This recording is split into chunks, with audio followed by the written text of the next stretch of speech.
நாட்களில் ஜெபங்கள் தேசத்துக்காக மன்றாடுகிற மக்கள் தேவை. Praise the lord. அல்லேலூயா. நம்முடைய தேவன் ஜெபத்தை கேட்கிற தேவன். யார் ஜெபத்தை கேட்பார், யார் ஜெபத்தை கேட்க மாட்டார் என்றெல்லாம் வேதத்தில் பல காரியங்களை நாம் பார்க்க முடியும். 1 யோவான் 5வது அதிகாரம் 14வது வசனத்தை வாசிக்கும் போது வாசிப்போமாக, நாம் எதையாகிலும் அவருடைய சித்தத்தின்படி கேட்டால் அவர் நமக்கு செவி கொடுக்கிறார் என்பது தைரியம். அல்லேலூயா. அப்போ நம்முடைய ஜெபங்கள் நாம் கேட்பது அவருடைய சித்தத்தின்படியா இருக்க வேண்டும். அல்லேலூயா. சித்தத்திற்கு மாறான ஜெபத்திற்கு தேவனிடத்தில் என்ன வராது? பதில் வராது. அல்லேலூயா.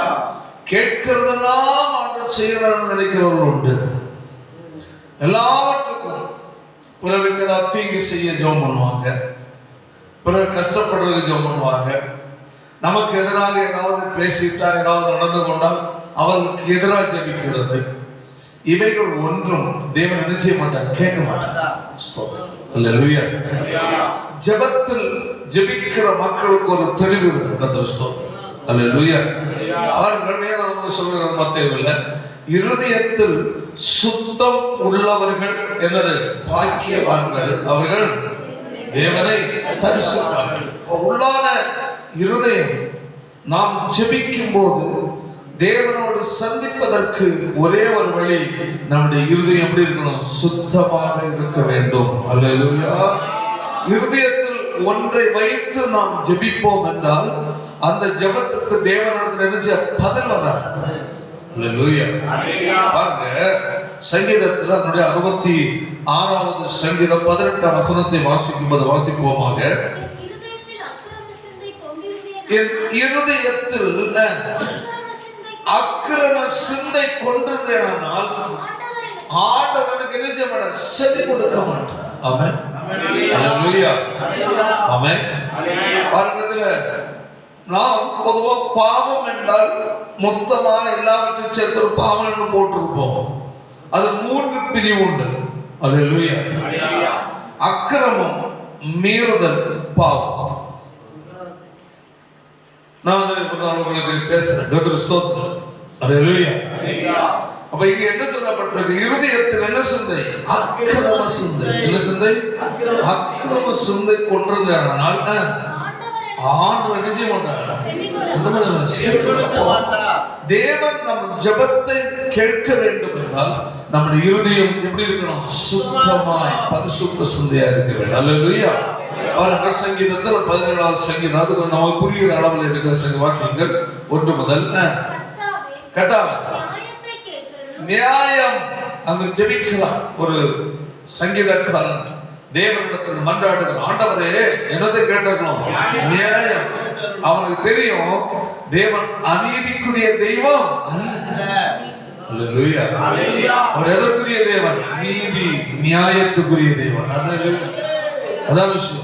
அநீதியான எந்த காரியம் ஒரு தேவனுடைய பிள்ளை செய்தாலும், அல்லேலூயா, அநீதிக்கு கர்த்தர் ஒருபோதும் கூட்டு நிற்க மாட்டார். அல்லேலூயா. அநீதியான காரியத்தில் இருக்கிற ஒரு தேவனுடைய பிள்ளை ஒருவேளை அதை விட்டு மனம் திரும்பி விட்டால் கர்த்தர் மன்னிப்பார். அல்லேலூயா. அதான் நியாயத்தை கேட்டவர்களும் கவனியும். பாருங்க எப்படி இருக்கிற அப்படி உதடு தேவன முன்பத எப்படியா? கபடம் இல்லாத. ஆமென். எப்படி இருக்கு பாருங்க. ஆண்டவருடைய சமூகத்தில் தேவனை புரிந்து ஜெபிக்கிறார். அல்லேலூயா. அப்ப அந்த பக்தர் தேவன் எப்படிப்பட்டவர் என்பதை எதிர்க்க முதல்ல புரிந்து, அப்ப தேவனை குறித்த ஒரு அறிவு ஒரு தேவனுடைய பிள்ளைக்கு இருக்க வேண்டும். ஆமென். அல்லேலூயா. வீணான வார்த்தைகள், பழிச்சொல்கள், கெட்ட வார்த்தைகள், பொய் பேசுகிற உதடு, பிறரை குறை பேசி கோள் பேசி குழப்பம் பேசின உதடுகள், அல்லேலூயா, உலக பிரகாரமான காரியங்களையே பேசி பொழுதுபோக்காய் நேரங்களை செலவிட்ட உதடுகள், ஆமென், இவைகளோடு தேவ சமூகத்தில் தேவனிடத்தில் பேசினால் அந்த ஜெபத்தை கத்த கேட்க மாட்டார். அதான் கேட்கிறான், என்ன உதடு? கபடம் இல்லாத, ஆண்டவரே கரைபிடியாத உதடு. ஆமென், அல்லேலூயா. தேவன் எப்படிப்பட்டவர்? அவரோடு நான் பேச வேண்டும் என்றால், ஜெபிக்க வேண்டும் என்றால், நான் எந்தெந்த நிலையில் உள்ள தகுதி உடையவனாய் காணப்பட வேண்டும் என்பதை அந்த பக்தன் அறிந்திருக்கிறார். தேவனுடைய பிள்ளைகள் தேவ சமூகத்தில் வந்தவுடனே, ஆலயத்தில் வந்தாலும் சரி, உங்கள் வீட்டில் நீங்கள் ஜெபிக்க முழங்கால் பண்ணிட்டாலும் சரி, நினைச்ச உடனே முட்டி போட்டோன்னு, ஆண்டவரே அதை செய்யும் அப்பா, இதை தாருமையா, நான் இதற்காக வந்திருக்கிற ஜெபம் பண்ற ஆண்டவரே, அப்படி அதை கூட அந்த மாதிரி ஆரம்பிச்சிடக்கூடாது. தேவனுக்கு முன்பதாக முழங்கால் படிவிடுவதற்கு முதலாவது ஒரு தேவனுடைய பிள்ளை நான் தகுதிதானா? அல்லேலூயா. நான் எந்த இடத்தில் சென்று வந்திருக்கிறேன், எங்கு போய் உட்கார்ந்து வந்திருக்கிறேன், நான் என்ன செய்துட்டு வந்திருக்கிறேன், நான் என்ன பேசிட்டு வந்திருக்கிறேன், அல்லேலூயா. எந்தெந்த ஏரியாவுக்கெல்லாம் எந்தெந்த அநியாயமான காரியங்களுக்கெல்லாம் போய் அந்த வழிகள் நின்று விட்டு வந்திருக்கிறேன் என்பதை ஒன்று தன்னைத்தான் ஒரு தேவனுடைய நிறுத்தி பார்க்க. முதலாவது ஒரு தேவ பிள்ளை தேவனை நோக்கி பார்ப்பதற்கு முன்பதாக முதல்ல உன்னை நீ பார்க்க வேண்டும். ஒரு தேவனுடைய பிள்ளை ஜெபிப்பதற்கு முன்னதாய், ஆமென், அல்லேலூயா, வானத்தை பூமியை உண்டாக்கின சர்வ வல்லமுள்ள தேவன் என்பதாக நான் வந்திருக்கிறேன். என் தேவன் பரிசுத்தம் உள்ள தேவன், ஆமென். அந்த தேவனுக்கு முன்பதாய் நான் ஒரு தகுதியற்ற நிலையில் நான் முழங்கால் படியிட்ட ஜெபத்தை கத்த நிச்சய மாட்டேன், கேட்க மாட்டேன், ஆமென் என்ற ஒரு தெளிவு ஒரு தேவனுடைய பிள்ளைகள் நிச்சயம் கட்டாயம் இருக்கணும். அந்த தெளிவு இல்லாமல் நீ ஜெபிக்க ஆரம்பித்தால், அல்லேலூயா, அந்த வார்த்தை ஜெபத்தினுடைய நிலையே வேஸ்டா சொல்லுகிற அப்படி வாசிப்போம். அதை தொடர்ந்து உம்முடைய சந்நிதியிலிருந்து நியாயம் வெளிப்படுவதாக. உம்முடைய கண்கள் எதை பார்க்கிறது? நியாயமானவைகளை. ஆமென், அல்லேலூயா. இந்த புரிந்து கொள்ளுங்க. ஒன்றாம் வசனம் ஒரு வாசிப்போம். என் நியாயத்தை கேளு. ஆண்டவரை அவன் பார்ப்பது அவர் அநியாயத்திற்கு கூட்டு நிற்கிற தெய்வம் அல்ல. அல்லேலூயா. அவர் நியாயத்திற்கு உதவி செய்கிற தேவனாக. அந்த அறிவு ஒரு தேவனுடைய பிள்ளைக்குள்ள நிச்சயம் கட்டாயம் இருக்கும். ஆமென், ஆமென். ஏதோ ஒன்றை செய்து விட்டால், அல்லது கொஞ்சம் காணிக்கை கொடுத்து விட்டால், அல்லது ஒரு பொருள் கொடுத்து விட்டால் நமக்கு ஆண்டவர் செய்வார் என்று நீ நினைப்பது பெரிய ஒரு முட்டாள்தனம். அப்படி என்றால் தேவனுக்கு ஏதாவது ஒன்றை கொடுத்து நீ ஒரு நன்மையை ஜெபத்துக்கு பதிலை பெற்றுக் கொள்ளலாம் என்றால் நம்முடைய தேவன் அப்ப நீதியின் தேவன் அல்ல. அல்லேலூயா. பரிதானம் கொடுப்பதற்கு சமம். என்ன கொடுப்பது?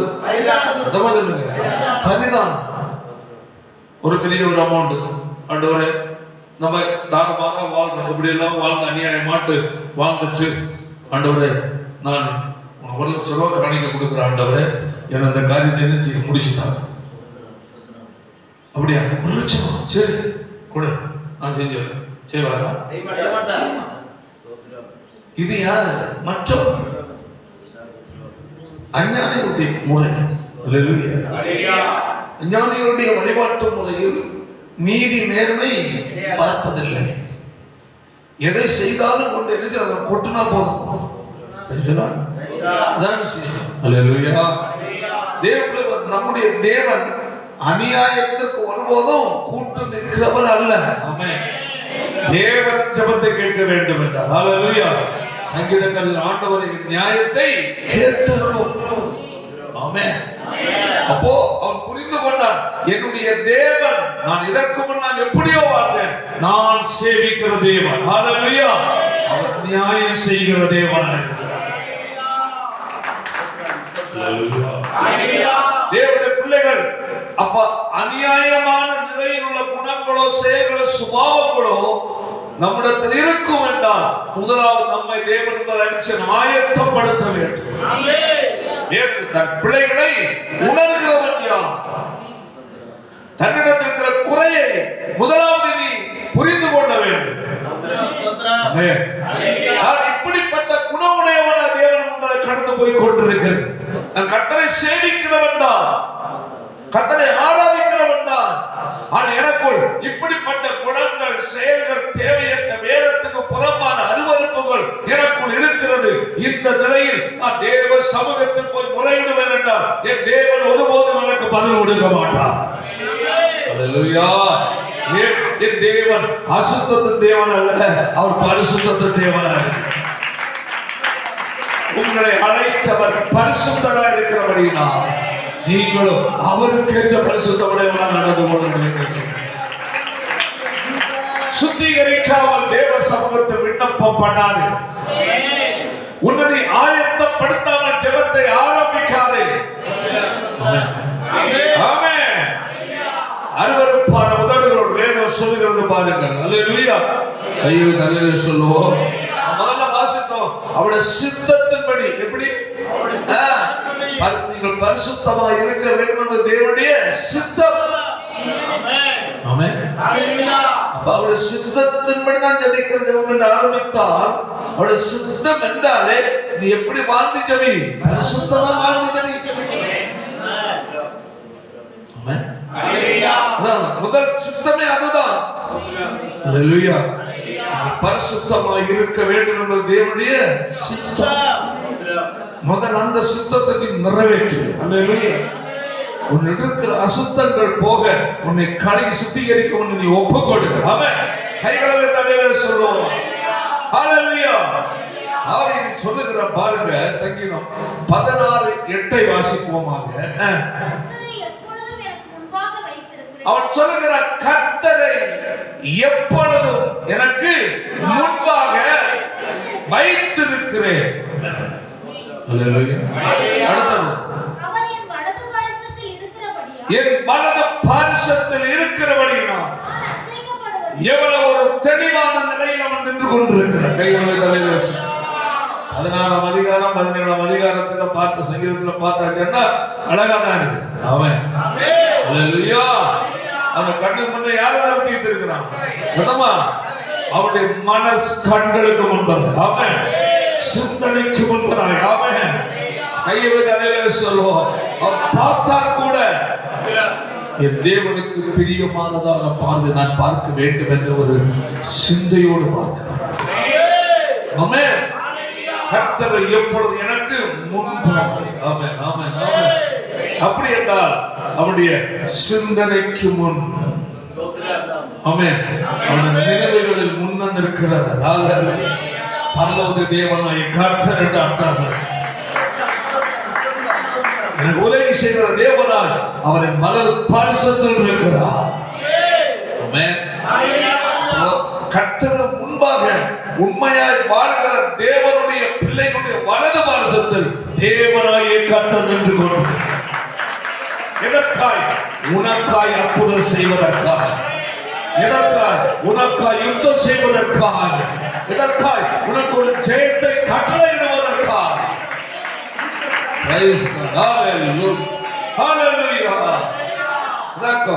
அந்த தேவனுடைய புரிந்து கொள்வோம்.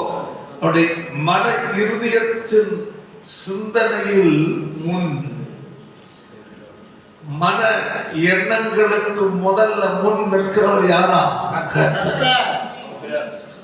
அப்ப அந்த சிந்தை உள்ள இருக்கிறது என்றாலே அந்த சிந்தை ஒரு மனிதன் பார்ப்பதே எப்படிதான் பார்ப்பான்? பரிசுத்தமாக.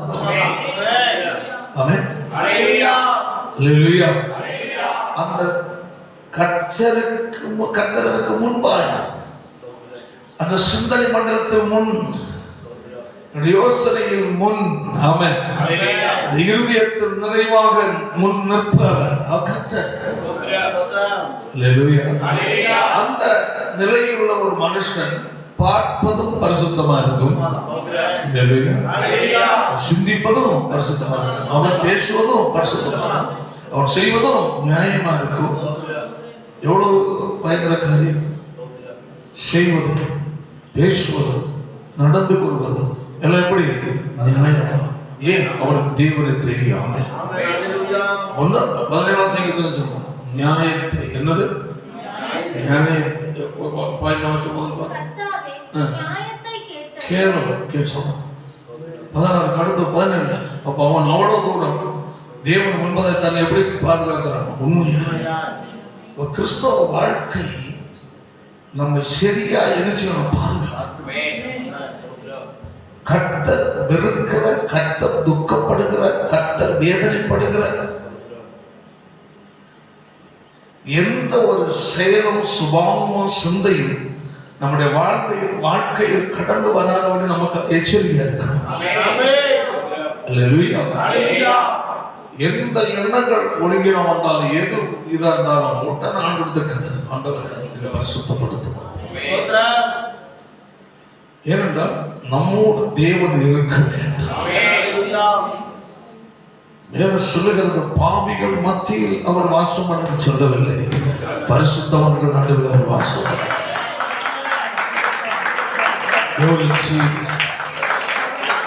நான் அவர்கள் நடுவில் வாசம் பண்ணும்படிக்கு எனக்கு ஒரு பரிசுத்த ஸ்தலத்தை அவர்கள் உண்டாக்குவார்கள். 27 நான் அவர்கள் நடுவில் நான் அவர்கள் நடுவில் வாசம் பண்ண விரும்புகிற வாசம் பண்ணும்படிக்கு கரங்களை தட்டி கத்திர மகிமைப்படுத்தும். எல்லா இடத்திலும் அவர் இல்லை. ஆமென். வீட்டுல வசனம் வச்சோன்னா இல்ல, பைபிள் எடுத்துட்டு வந்தோன்னா இல்ல, சர்ச்சுக்கு வந்தோன்னா இல்ல. அல்லேலூயா. அவரும் குடும்பத்தின் வாழ்க்கையில் அவர் கிரியை நடப்பிக்க வேண்டும் என்றால் அங்கு ஒரு பரிசுத்த ஸ்தலமாகிய வாழ்க்கை தேவை. ஒரு இருதயத்தில் நடுவில் அவர் வாசம் பண்ண வேண்டும் என்றால் ஒரு பரிசுத்த சிந்தை உள்ள ஒரு இருதயம் அவனுக்கு தேவை. ஒரு குடும்பத்தில் அவர் ஆளுகை செய்ய வேண்டும் என்றால் அல்லேலூயா ஒரு குடும்பம் பரிசுத்தவான்களுடைய குடும்பமாக இருக்க வேண்டும். வேலை செய்யும் இடத்தில் கர்த்தர் உன்னோடு கூட இருக்க வேண்டும் என்றால் உன்னுடைய எல்லா செயலும் பேச்சும் எல்லாம் பரிசுத்தமாக இருக்க வேண்டும். ஆமென். அல்லேலூயா. எவ்வளவு ஒரு ஆச்சரியம்! ஒருவனோடு கூட நான்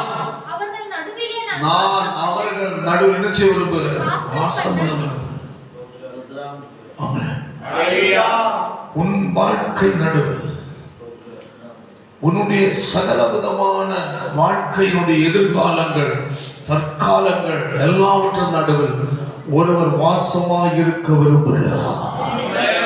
ஆமென் ஆமென் ஹல்லேலூயா. நீ செய்கிற தொழிலில் ஒருவர் வாசமாக இருக்க விரும்புகிறார். ஆமென். உங்க பிசினஸில் ஒருவர் வாசமாக இருக்க விரும்புகிறார். எல்லா தோல்வியும் வெற்றியாய் மாற்ற. ஆமென் அல்லேலூயா. உன் கண்ணீர் களிப்பாய் மாறுவதற்கு, உன் துக்கம் சந்தோஷமாய் மாறுவதற்கு இதோ ஒருவர் எதிர்பார்க்கிற ஒன்று உன்னிடத்தில் ஒரு பரிசுத்த ஸ்தலம். கையை தட்டி கத்திரமை.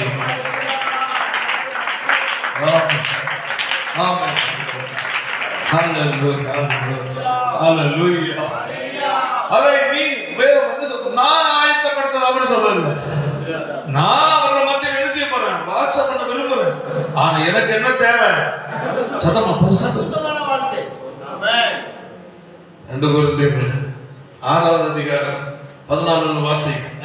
தேவனுடைய ஆலயத்துக்கும் விக்கிரகங்களுக்கும் சம்பந்தம் ஏது? நான் அவர்களுக்குள்ளே ஆமென் ஆமென். நான் அவர்களுக்கு சத்தமா உள்ளே என்ன சொல்றாங்க? அல்லேலூயா.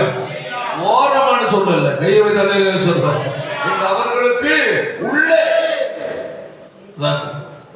உனக்குள், உன் குடும்பத்துக்கு உள்,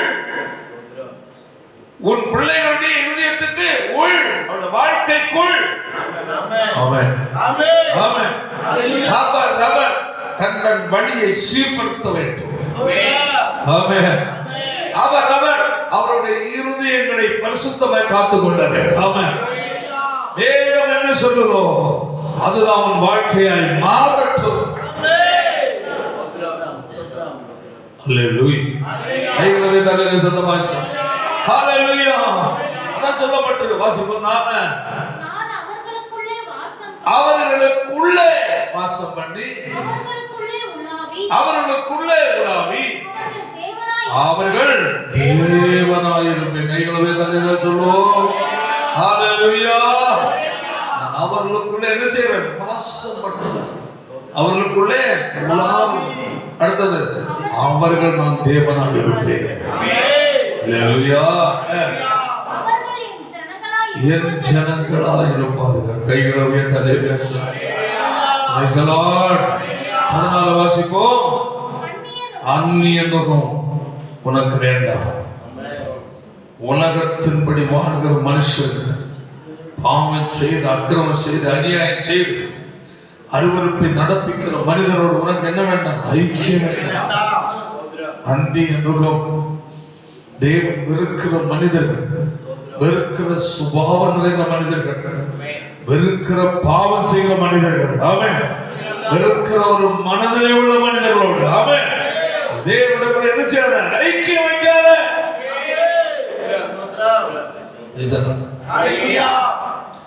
அவர்கள் பேசுவது போல நீ பேசாத. அவர்கள் செய்வது போல செய்யாத.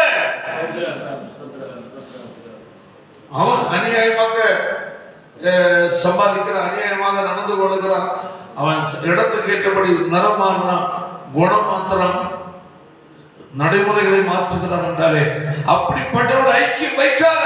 வாழ்க்கை தொலைந்து போகும்.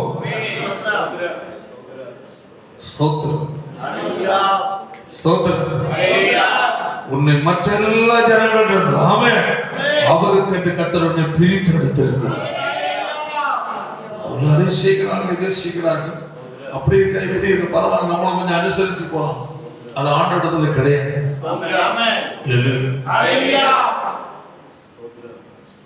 சாவுக்கு போகலாம், எதுக்கும் போகக்கூடாது, எல்லா இடம் போகலாம், எல்லா இடத்துக்கு போகலாம். ஆனா வேதத்துக்கு புறம்பாய் தேவன் வெறுக்கிற காரியத்தில் நீ என்ன செய்யாத? கை கோர்க்காத. ஒரு நாள் ஒன்று ஏதாவது சொல்லலாம், அது மனசு பெருசா நம்ம முக்கியம் இல்லை. அவன் என்ன சொல்லி நமக்கு என்ன? என்ன அதை எப்படி செய்ய முடியும்? நீ சும்மா ஆண்டவரை ஒன்ன உலகத்தை விட பெரிய தேவனா? உனக்கு பேச்செல்லாம் எனக்கு ஒரு தூசிக்கு சொல்ல. நீ என்ன மிரட்டினாலும் பேசுவார், அதெல்லாம் சொல்ல. தேவன் பெரிய தேவனா? அவன் பரிசுத்தமான தேவன். தேவனுடைய எங்கேயும் நீ சாவு போ, கல்யாணத்துக்கு போ, திரட்டில் போ, அதுக்கு போய் எல்லாம் மண்ணா கட்டி அந்த ஃபங்க்ஷன், அதாவது விக்கிரக வழிபாடை தவிர மற்றுள்ள குடும்பத்தில் நடக்கிற நல்ல காரியங்கள் இதுகளுக்கு போகணும். சொந்த பந்தர் அழைப்புல போகணும், தகவல் போகணும், அது வேற விஷயம். ஆனால் எங்கு சென்றாலும் ஆமென் உனக்குள்ள ஒரு சிந்தை இருக்கணும். நான் இந்த உலகத்துக்குரியவன் அல்ல, நான் இவர்களோடு கைகோர்க்க வேண்டியவன் அல்ல, இவர்கள் பேசுவதற்கு செய்வதற்கு ஒத்து போக வேண்டிய நபர் அல்ல. ஆமென். இந்த இடத்தில் நான் யார், என்னோ நான் சேவிக்கிற தியாகவன் யார் என்பதை நான் நிரூபித்தாக வேண்டிய அவசியம். அந்த கிறிஸ்தவ அப்படி செய்யற, இந்த கிறிஸ்தவ அப்படி செய்யற, நீ எப்படி அப்படி கேட்கலாம்? அப்படி அவங்க சொல்லணும். அவங்க சர்ச்சைக்கு போறவங்க தானே, இவங்க சர்ச்சைக்கு போறவங்க தானே, என்ன உங்களுக்கு எனக்கு கொம்பா முளைச்சிருக்குன்னு நம்ம என்ன செய்யணும்? கேட்கணும். அப்பதான் தெரியும். கையை தலையிலே சொல்லு, எங்களுக்கு போதிக்கப்படுகின்ற இடம் சரியான இடம் என்பதை அங்கு நீ வாழ்ந்து காட்ட வேண்டும். ஆமென். அல்லேலூயா. கூத்தடிக்கிற இடம் சபை அல்ல. பயத்தோடு ஆராதிக்க வேண்டிய தேவனுடைய சபை. ஏன் தேவன் கடந்து வருகிற இடம்? கைகளை தலையில சொல்றோம். நாம் கூடி வருகிற இடம் சபை கூடுகை என்பதாக பேர். அது கட்டிடம் தான். அல்லேலூயா. கட்டிடம் தான். கட்டிடத்துக்குள்ள தேவன் இல்லை, ஆனா கட்டிடத்துக்குள் கூடி வந்திருக்கிற நம்மத்தில் அவர் ஒரு ஆவி கொண்டிருக்கிறார்.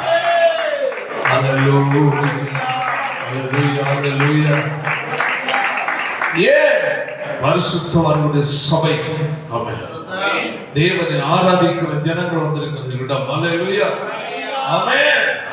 அங்கதான் கர்த்தருக்கு வேலை. கையை வைத்தல்லையா? தேவன் உலாவுகிற இடம். கடைசி வாசிப்போம். அந்நிய நுகத்தில நீ உலகத்துல போகும்போது அந்நிய நுகமாகி அருவருப்பை செய்கிற, பாவம் செய்கிற, அக்கிரமம் செய்கிற, நீதிக்கு புறம்பாய் வாழ்ந்து கொண்டிருக்கிற ஒரு மனிதனோடு நீ கைகோர்த்து, அவனோடு நீ கம்பெனி கொடுத்து, அவன் பேசுகிற பேச்சுக்கு நீ கை கொடுத்து, அதோடு நீ இணைந்து வாழ்ந்து கொண்டு தேவ சபை வந்தது. நீ ஆராதிக்கிற ஆராதனை விக்கிரகத்துக்கு போடுகிற பலி தேவனுக்கு. ஏன் வாழ்க்கையில் அநேக பகுதி இருந்து போயிருக்கு. ஏன் வாழ்க்கையில் அநேக காரியங்கள் தேவனுக்கு பதிவில்லை. ஏன் குடும்பத்தில் பிள்ளைகளுடைய வாழ்க்கை அநேக சில தடுமாற்றங்கள், அநேக காரியங்கள் நீ ஒத்து போறதுக்கு நான் அழைக்கல. எங்க இல்லைங்க, இது என் ஆண்டவருக்கு பிடிக்காத காரியம். வாயில என்ன செய்ய சொல்லு, என்ன சொல்ற? ஆமா என்ன சொல்லுவான்? என்னோட மியூசிக் போட்டு பின்னாடி போற. ஆண்டவரை சொல்ல கத்துக்க.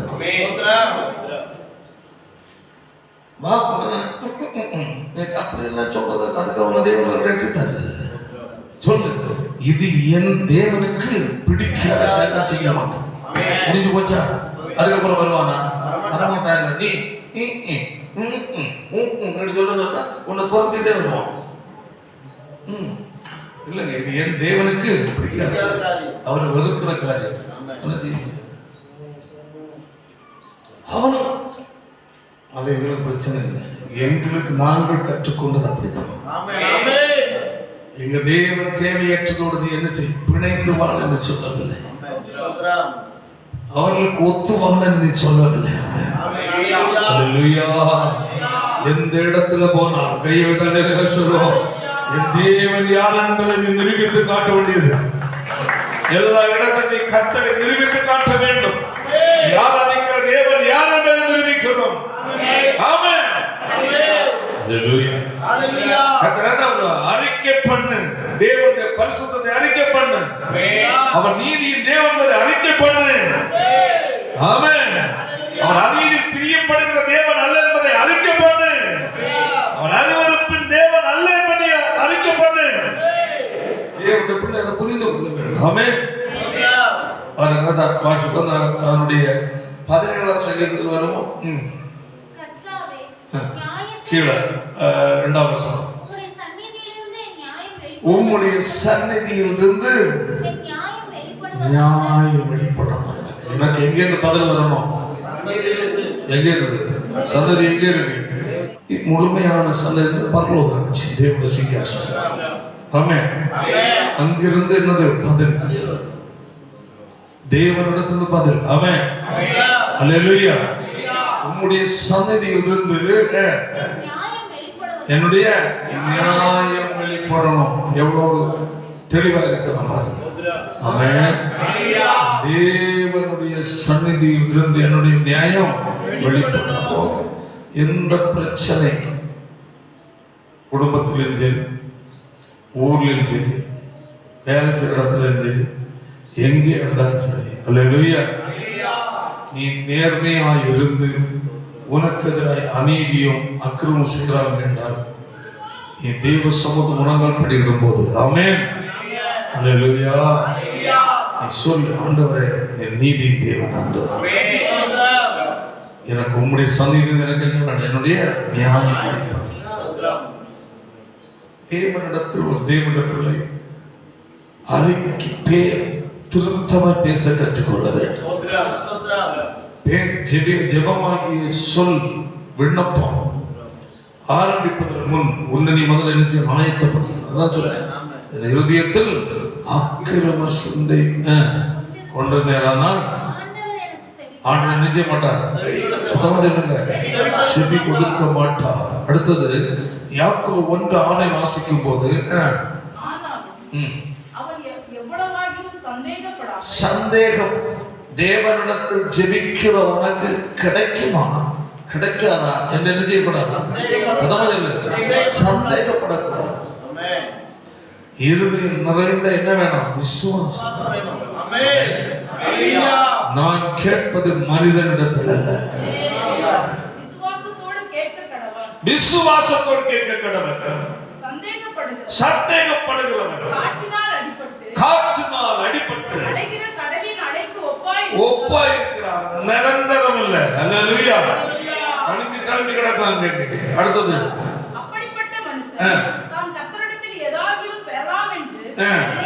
நிலையாதிருப்பானாக. வேறு இருமனம் உள்ளவன் தன் வழிகள் எல்லாம் நிலையற்றவன். ஆமென். அல்லேலூயா. தேவனுக்கு ஒன்று பெற்றுக்கொள்ள முடியும், விசுவாசியா இருக்கலாம். ஆமென். தேவனுக்கு ஜெபிக்கும் போது கிடைக்குமா கிடைக்காதா என்று முழங்கப்படுகின்றார், கட்டாயம் கிடைக்காது. ஆமென். சந்தேகம் தேவனுக்கு எந்த நன்மையும் தர முடியாது. இருதயம் நிறைந்த விசுவாசம். அல்லேலூயா. நான் தேவனுக்கு சொந்தமானவர். ஆமென். என் தேவன் எனக்கு இதை கட்டாயம் வாழ்க்கையில செய்வார். ஆமென். என் தேவன் அற்புதங்களின் தேவனாய் இருக்கிறார். ஹல்லேலூயா. அவர் பொய் உரைக்கிற தேவன் அல்ல, வார்த்தையை அனுப்புகிறவராக இருக்கிறார். ஆமென். வார்த்தையை அனுப்புகிறார். ஆமென். வார்த்தை அனுப்புகிறார் என்றால் கட்டாயம் அவர் என்ன நோக்கத்தோடு அனுப்புகிறாரோ அதை என் வாழ்க்கையில் செய்தே தரும். ஆமென். நிர்மலம் உள்ளவன் தன் வழிகள் எல்லாம். ஆமென். அடுத்தது நீதிமொழிகள் 21:27 வாசிப்போம். 21:27. துன்மார்க்கருடைய பலி அருவருப்பான. அப்போ துன்மார்க்கர் போடுகிற பலி ஜெபம். அல்லேலூயா. தேவனுடைய பார்வையில தாறுமாறாய் வாழ்ந்து விட்டு பாவம் செய்து விட்டு அருவருக்கத்தக்க சேவை செய்து விட்டு ஜெபிக்கிற ஜெபம் சாபத்துக்குரியது. விசுவாசிகள் பார்த்தாச்சுன்னா கண்டபடி வாழ்வான். அவன் பேசுற கெட்ட வார்த்தை இவன் பேசுவான், கேள கட்டாத பேசுற. நீ வாழ்க்கையில குடும்பத்துல இருள் உன்னை கவ்வி பிடிக்க காரணமே தேவன் துக்கப்படுகிற வார்த்தை உன் வாயிலிருந்து புறப்படுவதாக. ஸ்தோத்திரம். ஸ்தோத்திரம். பக்கத்து வீட்டுக்கார சண்டை போட்டாங்கன்னா அவன் எனக்கு ஈக்குவல், அவன் பேசுற கெட்ட வார்த்தைக்கு ஏற்றபடி. நீ தேவனை ஆராதிக்கிற நபர் என்பதை மறந்து விடாத. அப்போ அவன் கிட்ட ஈக்குவலா பேசுறேன்னா அப்போ ஒரே ஊற்றுக்கண்ணில் இருந்து என்னது கசப்பானதும் சித்திப்பான தண்ணி புறப்படுமா? நல்ல தண்ணியும் கசப்பான புறப்படுமா? அப்படி என்றால் உன் நாவில் இருந்து அருவருப்பும் பரிசுத்தமும் எப்படி புறப்படும்? பரிசுத்தமான தேவனே ஆண்டவரே உங்க சோத்திரம் அப்பான்னு கையும் தட்டிக்கிட்டேன். அந்நிய பாச பேசி மட்டும் ஆண்டவரை ஏமாற்ற முடியாது. அநேகர் பாண்டவன் காலத்திலிருந்து வாங்கின அந்நிய பாசையை மறக்காம வச்சுட்டு தக்கெடுப்பு பேசி சபைக்குள்ள கையடிச்சு கொஞ்சம் அங்கேயும் உருண்ட உடனே பரிசுத்தவான் நினைப்பா ஒன்ன நீயே ஏமாத்த. பரிசுத்த வாழ்க்கையில் அவன் பேசுகிற அந்நிய பாஷை அருவருப்பான். பரிசுத்த வாழ்க்கையில் அவன் ஜெபிக்கிற ஜெபத்தை கர்த்தர் அருவருக்கிறான். அந்த வேதம் சொல்லி எப்படி துன்மார்க்கரின் பலி அருவருப்பானதையா தேவனுக்கு வேண்டாம். அருவருப்பானது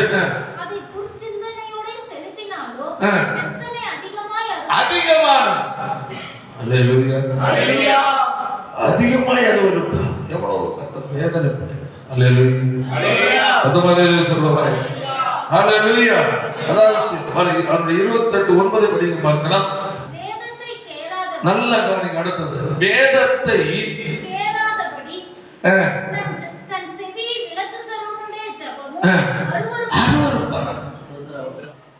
அநேகருடைய வாழ்க்கையில் ஜெபத்திற்கு தேவன் ஏன் பதில் கொடுக்கவில்லை என்றால், நீ வேற சத்தியத்துக்கு உன் காதை விளக்கவில்லை.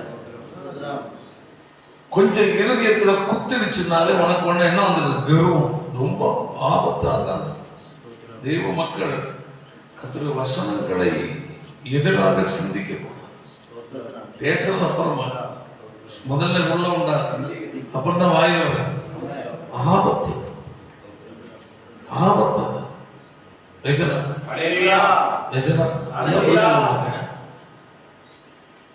கோர்ட் ஹைகோர்ட்ல இருந்து ஜட்ஜோட தீர்ப்பை வெளியிடுகிறார்.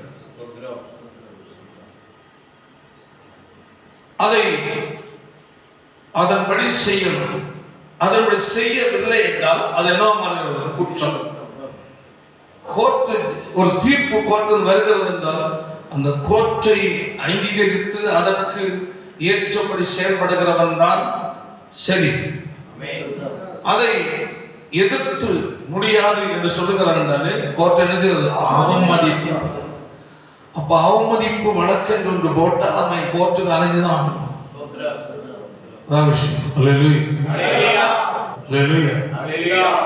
கோர்ட்டிலிருந்து வந்த தீர்ப்பு சட்டம் ஒன்று வெளிப்படுது. அந்த சட்டத்தை கோர்ட்டின் அடிப்படையில் வெளிப்படும் போது அதை மீறுகிற மனுஷன் தண்டிக்கப்படுகிறார். பரலோகத்தின் தேவனுடைய சட்டம் இது வேதம். இதை எதிர்க்கிறவன் தேவ சட்டத்தை மீறுகிறான். நியாயம் உங்களுடைய வெளிப்படும். அவர் உண்மையான உலகத்தில் அனைத்து நீதிபதிகளையும் நியமித்திருக்கிற நியாயாதிபதியாளர். அப்போ தேவன் எழுதி கொடுத்த சத்தியத்தை, உபதேச சட்டத்தை எதிர்க்கிறான் என்றாலே பரலோகத்தின் தீர்ப்பை மீறுகிறான். அதாவது சத்தியத்துக்கு என்ன செய்யாத? எதிர்த்து நிற்கிறார். கேட்கிற சத்தியத்தை போய் பிறகு தூற்றாத. கேட்ட பிரசங்கத்தை ஒருபோதும் போய் மற்றவங்க போய் அதை வச்சு விமர்சனம் பண்ணாத. அது சாபம். மக்களுக்கு தெரியாது. சீரியஸ்னஸ் தெரியாம பாஸ்டர் பண்ண பிரசங்கம் என்ன ஏன் தாக்குனாரு? உனக்கு பேரை எழுதி வசனத்தை பார்த்துக்க. இத்தனை அதிகாரம் இத்தனை என்ன எழுதிச்சு. பாஸ்டர் என்ன தாக்கி பேசிட்டாரு, என்ன இடிச்சு பேசிட்டாரு, என்ன குற்றப்படுத்தி பேசிட்டாரு என்பது நான் பேசவில்லை. நம்முடைய வார்த்தை அதை கொண்டு தூற்றும் போது உன்னதமான தேவன் உண்மை நீதியுள்ள நியாயாதிபதியினுடைய சட்டத்தை, உபதேச சட்டத்தை நீ என்ன செய்யணும்? அவமதிக்கிறார். எந்த காரணத்தினாலே ஒரு பிரசங்கத்தை கேட்டா என்னையாக்கம் தாக்குனார்னு சொல்லுகிறார். என்று என்னோட கர்த்தர் பேசினார்னு என்ன தாக்குனார்னு சொல்லாத.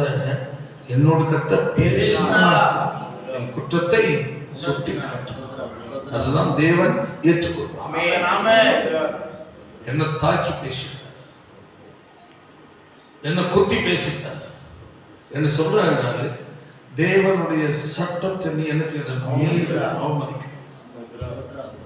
அவங்களை கர்த்தர் சும்மா விட மாட்டார். நம்ம சபையில எல்லாம் அடி வாங்கிட்டு கிடைச்சது சிலர் உண்டு. அடி சாதா அடியல், உங்க வீட்டு எங்க வீட்டு அடியல். எந்திரிச்சாலும் குனிஞ்சாலும் இருந்தாலும் படுத்தாலும் அடி. நல்லா எனக்கு தெரியும், சொன்னா கேட்கணும். வேற வழியே எப்படி அந்த அடி நிற்குமா தெரியாது. அங்கதான் யாராவது சத்தியத்துக்கு எதிர்த்து பேசியது, சத்தியத்தை போதிக்கும் போது அதை கொண்டு விமர்சனம் பண்ணியிருந்தார், உடனே அந்த கதவு அது தெரியாம நான் பேசிட்டேன். என்ன ஒரு முறை பண்ணிச்சு, இதுதான் பேசவே மாட்டேன் இல்லை பிறப்பு தொடரும். மூடனுடைய முதுகுக்கு விடக்கூடாது. ஆமென். வசனம் வசனம் தான் தெரியும். ஆண்டவரே எனக்கு தெரியாதப்பா, தெரியாம மனம் பதறி பேசிட்டேன், நான் ஏதோ உங்க துக்கப்படுத்திட்டேன், இப்பதான் அது புரியுதுன்னா ஒண்ணு சொல்றேன், இது எனக்கு தெரியாம நான் பேசிட்டேன், எக்ஸ்கியூஸ் மன்னிப்பு. அல்லேலூயா. அது ரொம்ப கேட்கும். நான் கடிதம் கொடுத்து ரொம்ப யோசிச்சுட்டு ரொம்ப தியானம் பண்ணிட்டு எனக்கு நானும் ஆண்டோட மன்னிப்பு கிடையாது. சின்ன பருவத்தில் நான் எவ்வளோ மாட்டேன் வசனத்துக்கு எதிர்த்து சின்ன பருவம். அப்போ எனக்கு சத்தியம் தெரியாது. அப்போ ஏதோ சிலதெல்லாம் பேசி அதெல்லாம் எனக்கு ஞாபகத்துக்கு வந்துருச்சு. அந்த ஒரே சின்ன பருவத்தில் நான் அறியாமையினால பிரசங்கம் பாஸ்டர் பேசின வார்த்தைகளுக்கெல்லாம் எதிர்த்திருக்கிறேன், அவரை தூற்றி இருக்கிறேன், குற்றப்படுத்தி இருக்கிறேன். மன்னிச்சிருங்கப்பா, தெரியாது. இல்லை ஆண்டது நான் மன்றாட்டு தருவேன். எவ்வளோ ஒரு பெரிய காரியம். ஏதோ சும்மா சொல்லுது நடத்துகிறவர்கள் உங்கள் ஆத்மாக்களுக்காய் உத்தரவாதம் பண்ணுகிறவர்களாய் விழித்திருக்கிறபடினால் அவர்கள் துக்கத்தோடு இல்லை சந்தோஷத்தோடையே அதை செய்யும்படி அவர்களுக்கு கீழ்ப்படிந்து அடங்க. துக்கத்தோடு செய்தார். அது உங்களுக்கு உண்மையா இருக்காது, ஆசீர்வாதம். அதான் உலகத்துல சாதா பேசுறாங்க, அது இல்லை, அது அப்படி இல்லை, இப்படியாக சொல்லலாம். வசனத்தை பேசுறாங்க, அப்படி இல்லை இப்படின்னு சொல்லப்படும். காரணம் அது அப்படிதான். சாதா பேச்சு வேறு, உலக மனுஷன் பேசுறது, வசனம் பேசுறது வசனம் தேவனுடைய மனுஷன் பேசும். மனுஷன் இல்லைங்க நீங்க அப்படி சொல்லலாம், அது தவறு, செட் ஆகாது, அது நீங்க பேசுற மாதிரிலாம் பேசணும். ஆனா வசனம் இல்லைங்க, வசனம் அந்த மாதிரிலாம் இல்லைங்க, அது இப்படி இல்லை அப்படி வசனம் திருத்த முடியுமா? முடியாது. நேரம் எடுத்து கொடுக்க வேண்டியதான். ஒரு விருப்பம் போல வசனத்தை திருத்தி வை, அப்புறம் பிரிண்டு போடலாம்.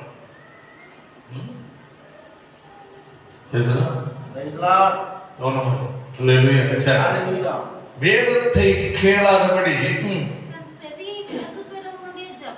ஜபமும். ஆமென். எவ்வளவு அழகான வார்த்தை இல்ல? வேதத்தை கேளாதபடி தன் செவியை விலக்குகிறவருடைய ஜபமும் எப்படியா அருவருப்பாங்க. வேற சத்தியத்தை கேட்க மறுக்கிறியா? கேட்டால் நிறுத்தி கடினப்படுதா? அதற்கு எதிர்த்து நிற்கிறியா? உன் ஜபத்தை கட்ட அருவருக்கு பைபிள் சொல்லு. ஆமென். முதல்ல அவனை சொன்னதுக்கு என்ன செய்ய? கீழ்படிக்க ஊழியக்காரத்து போய் ஒப்புரவா சமானம் வந்து ஜோம் எத்தனை தான் நீ பறி எத்தனை மாடு பண்ணி போட்டா கேட்க மாட்டான். முதல்ல எங்க ஒப்புரவா பைபிள் சொல்லு, மத்திய சொல்லி சகோதரன் பாருங்க, அவனுக்கு ஒரு குறை இருந்தால் என்ன செய்யணுமா? வேலை செஞ்சவன் அங்கேயே வச்சுட்டு வந்து ஒப்புரமாயிட்டு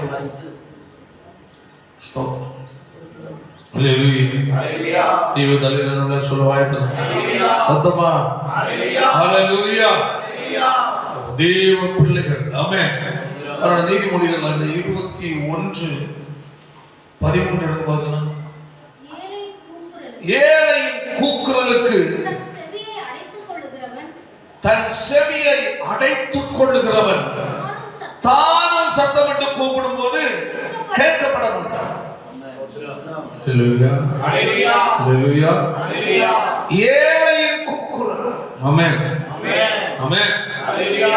கஷ்டப்படுறான், சாப்பாட்டு வழியில் ரொம்ப கஷ்டப்படுறாங்க, ஏதோ ஒண்ணு அவங்க கூப்பிடுறாங்க. அல்லேலூயா. கூப்பிடுதலுக்கு தன் செவியை அடைத்து கேட்காம போறான் பாரு, திருட்டு பையன். ஸ்தோத்திரம். ஒரு நாள் டைம் வரும், கையை தலையில சொல்லும், அவன் கூப்பிடும் போது யாரும் கேட்க மாட்டாங்க. எவர்கள் தண்ணீர் பாய்ச்சுகிறார்களோ அவர்களுக்கு தண்ணீர் பாய்ச்சுகிறார். ஏழைகளுக்கு இறங்குகிறவன் கர்த்தருக்கு கடன் கொடுக்கிறார். அவன் கொடுத்ததை கர்த்தர் அவனுக்கு திரும்ப கொடுப்பார். அவ்வளவு ஆச்சரியம். ஏழைகளுக்கு இறக்கி ஒன்று செய்வான் என்றாலே அவன் யாரு கடன் கொடுக்கிறான்? அவர் கடனாளி இருப்பாரா? திருப்பி கொடுப்பார். நம்ம இவ்வளவு மாறணும் பாரு. அல்லேலூயா. கைகளுமே தண்ணீரே சொல்றோம். அல்லேலூயா. வேத மத்தர் சொல்லுகிறது, அதனுடைய யோவான் 9:35 வாசிப்போம். பாவிகளுக்கு தேவன் செவி கொடுக்கிறதில்லை என்று அறிந்திருக்கிறோம். தேவ பக்தி உள்ளவனாயிருந்தும்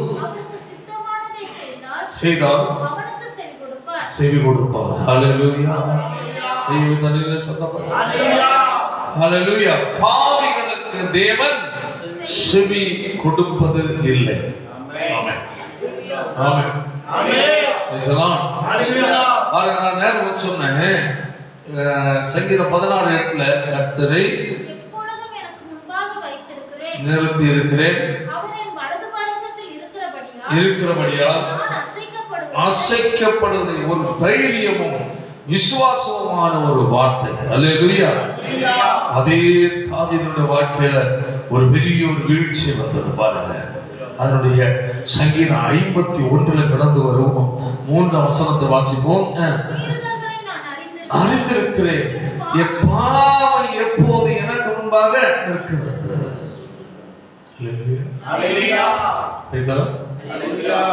அங்க என்ன சொல்லும்னா, கர்த்தரை எப்பொழுதும் எனக்கு. இங்க என்ன சொல்றா? பாவம். சொல்லுங்க அந்த பாயிண்ட். அங்க யாரு? கர்த்தர். இங்க அப்போ அன்று அவன் கர்த்தருக்கு முன்பதான் வருஷம் அவ்வளவு தூரம் கரெக்டா இருக்கிறான். ஒரு பாவம் செய்தான். அல்லேலூயா. பாவம் செய்த போது அவன் முன்ன யார் என்ன வரைக்கும் அவன் சிந்தனை இல்லை, நான் செய்து விட்டேனே என்று பாவம். அல்லேலூயா. அவருக்கு எவ்வளவு கதறுகிறோம், என் மீறுதல்களை நான் அறிந்திருக்கிறேன் ஆண்டவரே, பாவம் எப்பொழுது எனக்கு முன்பாக. ஓ ஜீசஸ். பாருங்க, கதறு தேவனை முன்பதாக. ஐயோ, என் கர்த்தரை அல்லவா எனக்கு முன்பாக நிறுத்திட்டு இருந்தேன், அவ்வளவு தூரம் என்னுடைய இறுதி சுத்தமா இருந்தது, என்னுடைய பரிசுத்தமா இருந்தேனே, என் பேச்சு சிந்தனையில பரிசுத்தம். இப்ப எனக்கு கர்த்தர் அல்ல, நான் செய்த பாவம். கதறு. அதான் அல்லேலூயா. 2 வாசிப்போம். என் அக்கிரமம் கழுவி சுத்திகரியும் அறிந்திருக்கிறேன், எப்பொழுது எனக்கு முன்பாக இருக்கிறது. பாவம் செய்தேன், பொல்லாப்பானதை நடப்பித்தேன்,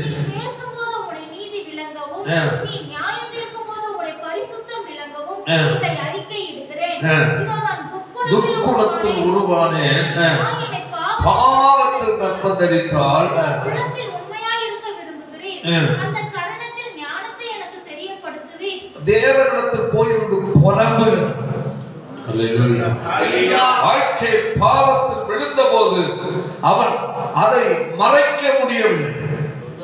தேவனிடத்தில் போய் என்ன செய்யறான்? கதறான். ஐயோ, எனக்கு முன்பதாக இந்த தேவனை நான் துரத்தி விட்டேன், வெறுத்து விட்டேன். இப்போ என் கண்களை முன்பதாக யார் இல்ல? தேவன் இல்ல, என்ன என் பாவம் இருக்கிறது. ஸ்தோத்திரம், ஸ்தோத்திரம். 7ஆம் வசனம், நீர் ஈசோப்பினால் சுத்திகரி, அப்பொழுதுதான் சுத்தமாவேன். கழுவி அருளும், உறைந்த மழையில் வெண்மையாவேன்.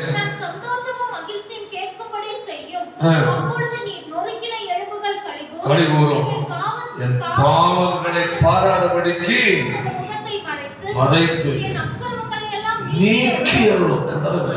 அல்லேலூயா.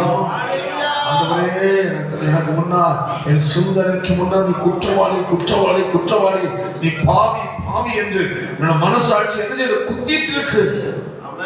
ஒரு நாள் நான் பரிசுத்தவான், பரிசுத்தவான், என் கர்த்தரை நான் முன்ன வச்சிருக்கேன் நான் சொன்னேன்.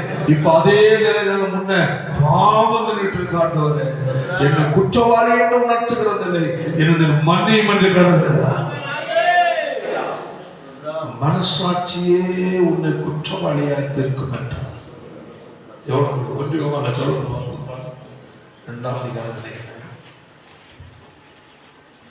நம்முடைய இருதயமே நம்மை குற்றவாளிகளாக தீர்க்குமானால், நம்முடைய இருதயமே நம்மை குற்றவாளிகள் என்று தீர்க்குமானால் தேவன் நம்முடைய இருதயத்திலும் பெரியவராய் இருக்கிறார். அல்லேலூயா. அப்போ நம்முடைய குற்ற உணர்வோ, நம்ம செய்த தவறு, அதாவது ஆண்டவருக்குள் நல்ல பரிசுத்தமா, நேர்மையா, உண்மையா, ஆண்டவருக்கு துக்கப்படாம, அவரை துக்கப்படுத்தாம வாங்கின ஒரு மனதில் இருக்கிறவங்களுக்கு ஒரு சின்ன ஒரு தவறு வந்தாலும் எங்க குத்தம்? மனசாட்சி, இறுதியை சொல்லும், நீ குற்றம். உடனே ஒரு உறுப்புதல் உண்டாகும், உண்டாகும். உடனே நம்ம சரண, ஆண்டவரே, என் இருதயத்துக்கு முன்ன இப்ப நீர் இல்லை, யாரு? நான் செய்த தவறு, சின்ன தவறாக இருந்தாலும் அது சிந்தனை மனத்தில் வந்து நிற்கும். அந்த தவறு இல்லைன்னா யார் நம்முடைய சிந்தனை? கர்த்தர் தண்டு கொடுத்து. அதான் நம்முடைய இருதயமே நம்ம என்ன செய்த குற்றப்படுத்த உடனே தேவனுடைய பிள்ளைகள் தேவனத்தில் மூலமாக, ஆண்டவரே, நான் என்ன மாதிரி பேசுறேன், இவரோட போகிற வழியிலே இருக்கேன், அங்கே முட்டி போட முடியாது, எனக்கு போகிற நம்பரை முட்டி போட்டாங்க. உடனடியாக சிந்தனை தேவன், ஆண்டவரே, அந்த இடத்துல என்ன பண்ணிட்டு மன்னிச்சாங்க. இங்கே ஒரு ஆட்டோட போகிறோம், வரும்போது இங்கே நின்றுட்டு ஆண்டோடு பேசணும். பஸ்ஸில் உட்காந்துட்டு இருக்கிறோம், வெளிப்பக்கமாக திரும்பி ஆண்டோடு பேசணும். ஆண்டவரே, எங்கேயும் நம்மை சுத்திகரிக்க, குறைகளை அறிக்கையிடுவதற்கு ஆயத்தமாக இருக்கும். பல சாயங்காலம் போய் ஆண்டு நம்ம நிகழ்கிறது. ஏதோ ஒரு குறை வந்து போச்சு, ஏதோ ஒன்று சிந்தனையிலையோ பேச்சிலையோ தவறு என்று உனக்கு வருதென்றால், சரி சாயங்காலம் போய் பார்த்துக்க முடியாது. இல்லை, இசைக்காவுக்கு ஒரு டைம் எல்லாம் முடிஞ்சு போச்சப்போ அது செய்ய வேண்டிய காரணம், நீ பிழைக்க மாட்டேன்னு சொன்னோன்னா உடனே சுவர்புறமாய் திரும்பி ஆளுதான். அப்போ நம்முடைய மனசாட்சியில் ஒரு குற்றம், நீ இது செய்த தவறு என்ற ஒரு உடத்தில் வந்து போச்சா, உடனே பஸ்ஸில் போறியா, வெளியே பாரு, ஆண்டவரே அங்கே பார்த்து சொல்ல பேசு. டூரில் போறியா, டூரில் ஓட்டிட்டு பேச முடியாது. பேசுனாக்க ஆண்டோட ஐக்கிய உறவு கரெக்டாக இருந்தால் தான் அது உறவாடிட்டு போக முடியும். குற்றம்னாக்க உடனே வண்டியை ஓரங்கட்டு. டூரில் போகும்போது நம்ம நல்லா நெருக்க சரியாக இருக்குனாலே அபிஷேகத்தில் போகலாம், அது வேற. ஒரு குற்றம் இருக்குனாலே வண்டி ஓட்டி ஓட்டி நம்முடைய அந்த ஆண்டோட இது பண்ண முடியாது. உடனே வாரம் நிப்பாட்டிட்டு அப்படியே தேவ சமூகத்தில் நம்மளை ஆயத்தப்படுத்த கற்றுக்கணும். தேவன் விரும்புகிறார். நம்ம கரெக்டாக இருக்கணும். கர்த்தரை சந்தோஷப்படுத்தணும்னாலே இதெல்லாம் நம்ம கவனமாக இருந்தால் தான் சந்தோஷப்படுத்த முடியும். அதை அவர் ஏற்றுக்கொள்வார். அல்லேலூயா. அவ்வப்போது நம்முடைய வாழ்க்கையில் வருகிற குறைகளை தேவனிடத்தில் சாயங்காலம் ஜெபிக்கிறது வேற. மனசாட்சியில் குற்றம் என்று உணர்த்தப்பட்டுச்சா அப்புறம் அதுக்கப்புறம் நேரத்தை தள்ள போனோம். அது தவறு. சிலது நம்ம என்ன செய்வோம், இப்போ வாழ்க்கை சில பழக்கங்கள் உண்டு. நான் சொல்கிறேன் பார்ப்பேன், உடனே எங்கேயா ஃபோன் பண்ணுற மாதிரி என்ன செய்வேன். அப்புறம் நினைக்கிற ஆட்கள் இவர் ஃபோன் பண்ணிட்டு இருக்காரு, நான் அவரோட பேசிட்டு இருக்கேன். சில பிரயோகங்கள் அதாவது அது குற்றத்துக்குன்னு அதுக்குன்னு மட்டும் ஒரு சில குறித்த ஒரு சிந்தை, ஒரு ஏதாவது காரியம் வந்துருச்சு, யாரை குறித்தாவது ஒரு மன இருதயத்தில் ஒரு சிந்தை, ஓ இவங்க இப்படி இருக்கிறாங்க அல்லது இப்படி கஷ்டப்படுறாங்க, இந்த வியாதி இருக்காங்க, இந்த ஏதாவது ஒரு பாரம் அழுத்துச்சுன்னு வச்சுக்கிட்டு உடனே ஜபிக்கணும்னு தோணும். அப்போ அதில் சில நேரம் டிராஃபிக்கே இருக்கும் அல்லது டிராஃபிக்கை மீட் பண்ணுற இடமா, அப்போ நம்ம வண்டி என்ன செய்யும், ஓரம் கட்டி நம்ம காருக்குள்ள என்ன செய்வோம், டூ வீலர்லாம் அது முடியாது. அப்போ நம்ம ஃபோன் பண்ணுற மாதிரி பேசுவோம், தேவனோடு பேசுவோம். அப்போது இப்படி நிறைய காரியங்கள்லாம் நம்ம தெளிவாக இருக்கும். கர்த்தரை சந்தோஷப்படுத்த கற்றுக்கணும். சரி, அவன் என்ன செய்ய பாருங்க, ஒரே நினைச்சி என்னை ஈசோப்பினால் சுத்திகரி, அப்பொழுது சுத்தமாவேன், என்னை கழுவியர்களும் உறைந்த முளையில் உண்மையாவேன்.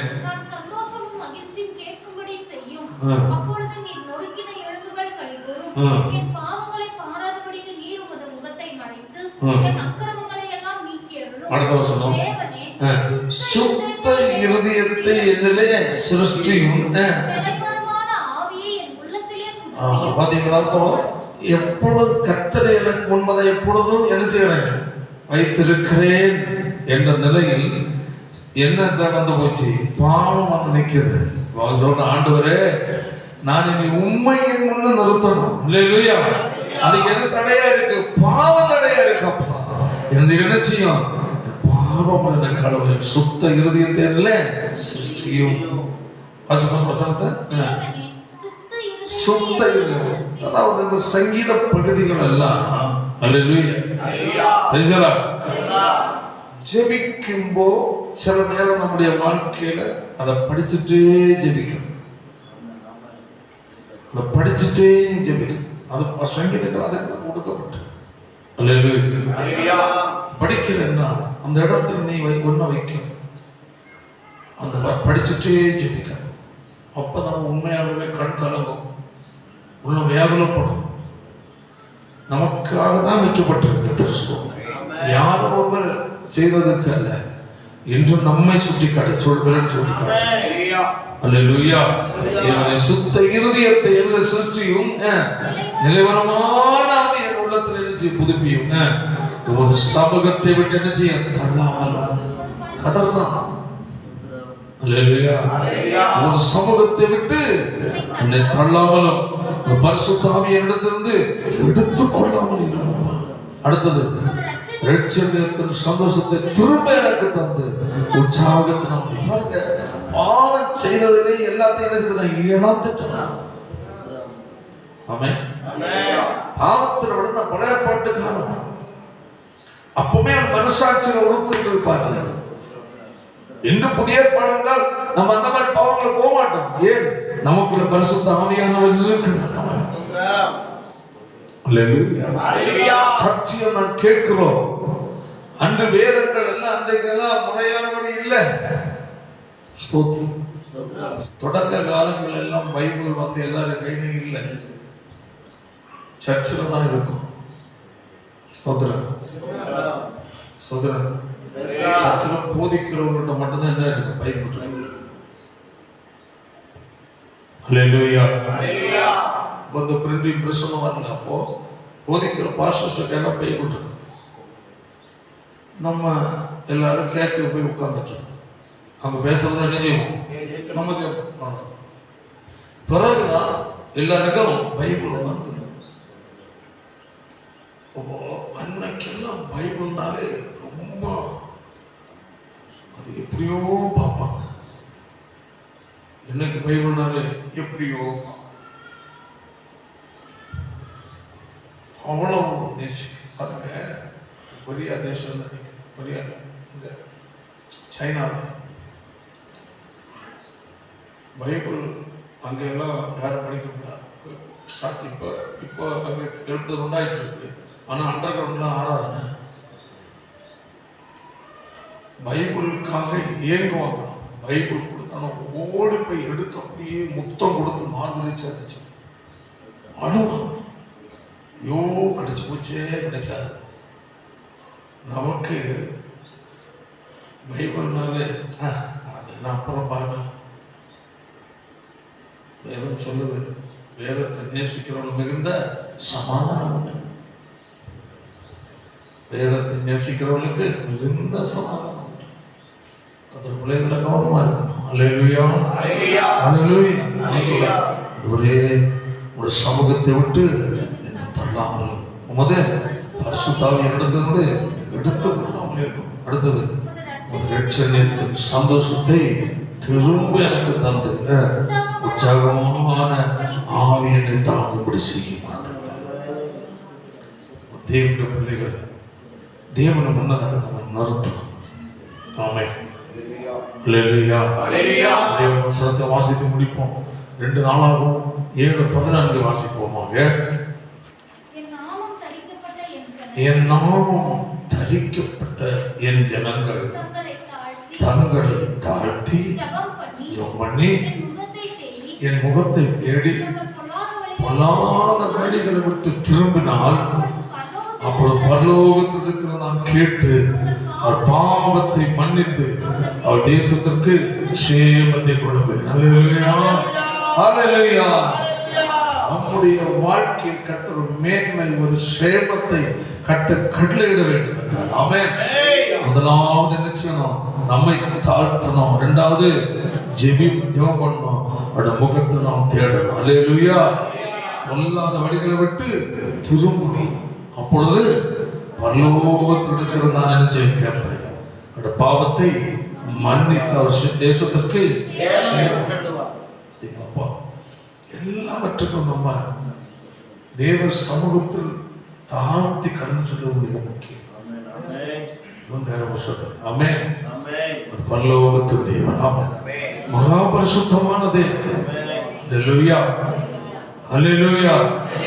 உலகத்தினுடைய சட்டத்திற்கு ஒரு கவர்மெண்டுடைய கோர்ட்டு தீர்ப்பை ஒருவன் அவமதித்து விட்டான், அவனுக்கு தண்டனை கடுமையானது. அல்லேலூயா. அதுபோல பரலோகத்தின் தேவன் கொடுத்த சட்டம் ஆமென். அதை நீ மீறும் போது அதை விட கொடூரமானது. அல்லேலூயா. தேவனுடைய பிள்ளைகள் நம்மை தேவ சமூகத்தில் நிறுத்தி பார்க்கணும். ஆமென். அவர் சொல்கிறார், கர்த்தர் எனக்கு முன்பாய் நிறுத்தி இருக்கிறேன்னு சொன்னவன் கடைசியில தவறு விழுந்தப்போ கர்த்தரை முன்னு நிறுத்த முடியல. கர்த்தர் பாவத்துக்காக அவனை பாவம் உள்ள இடத்துல நிற்க மாட்டார். அவன் அருவருப்பு செய்து விட்டேனே என்ற ஒரு மனசாட்சி உறுப்புதல் வந்து விட்டது. அதற்கு அவன் கதறு. அல்லேலூயா.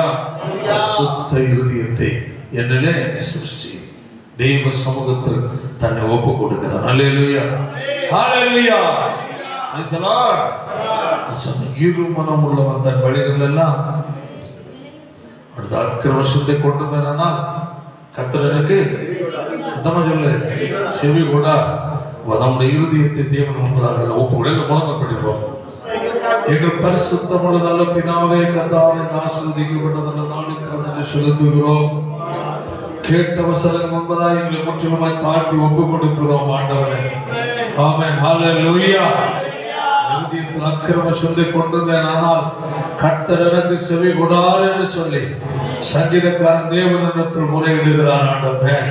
அதுபோல இந்த நாட்கள் நாங்கள் எதையோ சிந்தித்து எதையோ செய்து விட்டு தேவ சம துணிகரமா ஜெபிக்காம ஹalleluya.